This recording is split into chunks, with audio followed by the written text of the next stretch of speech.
Yani wewe mtazamaji wa Pangani TV, channel yako pendwa kabisa ambayo inakusogezea kila aina ya tukio.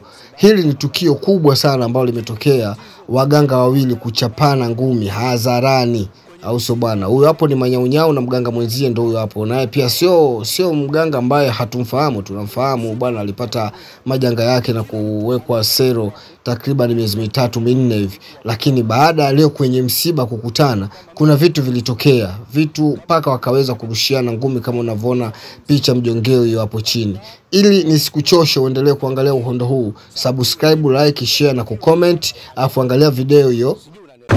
Mimi ndio maana niseme kama ungeona ile video, mimi nilikuwa nachukua matukio yangu pale msibani kama kawaida.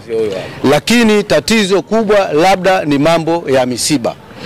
Kwenye msiba kila mtu anakuwa na utaratibu wake. Sawa. Kwa mwenzake pale mpaka mkarushiana ngumi.